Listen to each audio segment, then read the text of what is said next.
பணத்தை நல்ல முறையில் சம்பாதிக்க 1000 வழி.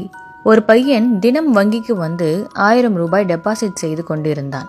இதை கவனித்த வங்கி மேலாளர் அவனை என்ன செய்தி என்று கேட்க, அதற்கு அந்த சிறுவன், வாங்க உங்க அறைக்கு அங்க போய் பேசலாம் என்றான்.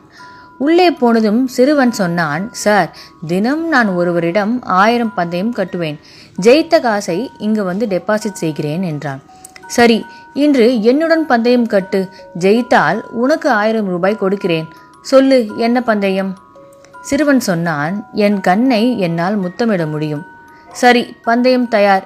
எங்கே உன் கண்ணை நீ முத்தமிடு பார்க்கலாம் என்றார் மேலாளர். அவனும் உடனே தன் செயற்கை கண்ணை முகத்தில் இருந்து கையில் எடுத்து முத்தம் கொடுத்தான். வங்கி மேலாளரும் தன் தோல்வியை ஒப்புக்கொண்டார். ஆனால் அவரால் அவர் தோல்வியை தாங்கிக் கொள்ளவே முடியவில்லை. சிறுவனிடம் இன்னும் ஒரு தடவை பந்தயம் கட்டலாம், ஆனால் இந்த தடவை பந்தயம் என்னை வைத்து கட்ட வேண்டும் என்று கண்டிஷன் போட்டார். சரி என்றான் சிறுவன்.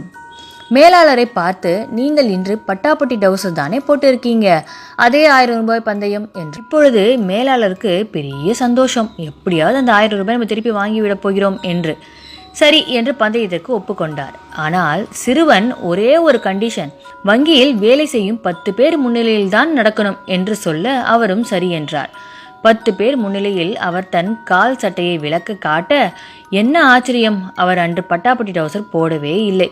சிறுவனை ஜெயித்து விட்டோம், திரும்பி 1000 ரூபாய் வாங்கிவிட்டோம் என்ற மகிழ்ச்சியில் அவள் துள்ளி குதிக்க, வங்கி ஊழியர்கள் அனைவரும் ஒன்று சேர்ந்து, என்ன சார் இப்படி செய்து விட்டீர்கள் என்று சொல்ல, அவர் பதறி போய், என்ன ஆச்சு என்று கேட்க, இந்த சிறுவன் எங்கள் எல்லாரிடமும் வந்து, உங்கள் வங்கி மேலாளரை இன்று உங்கள் கண் முன்னே டவுசரை கழட்டி நிற்க வைக்கப் போகிறேன் என்று 1000 ரூபாய் பந்தயம் கட்டினான்.